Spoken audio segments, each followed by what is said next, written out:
You could have dangerously high blood pressure right now and not even know it. No pain, no warning signs, nothing that tells you something is wrong. That's why high blood pressure is often called the silent killer. Nearly half of adults in the United States have high blood pressure, and many people don't even realize it. In this video, we'll talk about what blood pressure is, what those numbers mean, and how high blood pressure can quietly damage your body over time. What blood pressure is. Your heart is a muscle that pumps blood through your body. It pushes blood through a network of blood vessels called your circulatory system. These blood vessels include arteries, veins, and tiny vessels called capillaries. As blood moves through these vessels, it pushes against the walls of the arteries. That pressure is called blood pressure. When the pressure becomes too high and stays high for a long time, it can start to damage the body. Why it's called the silent killer. One of the most dangerous things about high blood pressure is that many people feel completely normal. There are often no symptoms. A person may have high blood pressure for years without knowing it. During that time, damage can slowly happen inside the body. That's why doctors often call high blood pressure the silent killer. Risk factors for high blood pressure.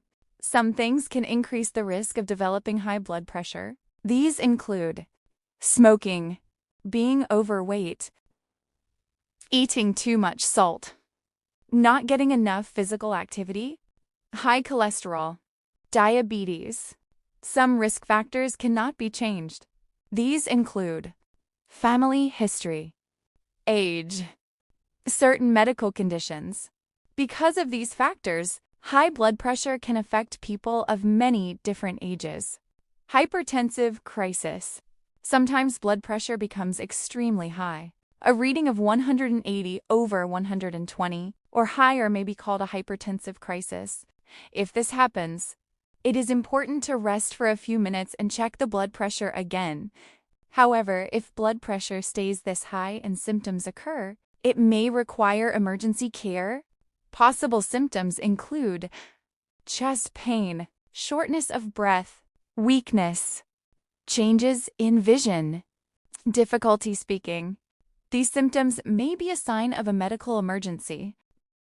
Monitoring blood pressure. Because high blood pressure often has no symptoms, the only way to know if you have it is to check your blood pressure. Many people use a blood pressure monitor at home. If a reading is higher than normal, it's often recommended to wait a few minutes and check it again. Writing down your readings can help your healthcare provider see patterns over time. What you can do to help lower blood pressure. There are steps that can help lower blood pressure and protect heart health. These include eating a healthy diet with less salt, maintaining a healthy weight, being physically active, avoiding smoking, limiting alcohol. Some people may also need medication to help control their blood pressure. A healthcare provider can help decide the best treatment plan. High blood pressure is very common, but many people do not realize they have it. Understanding your blood pressure numbers and checking them regularly can help protect your heart and your health. Because high blood pressure often has no symptoms, monitoring it may be one of the most important things you can do for your long-term health.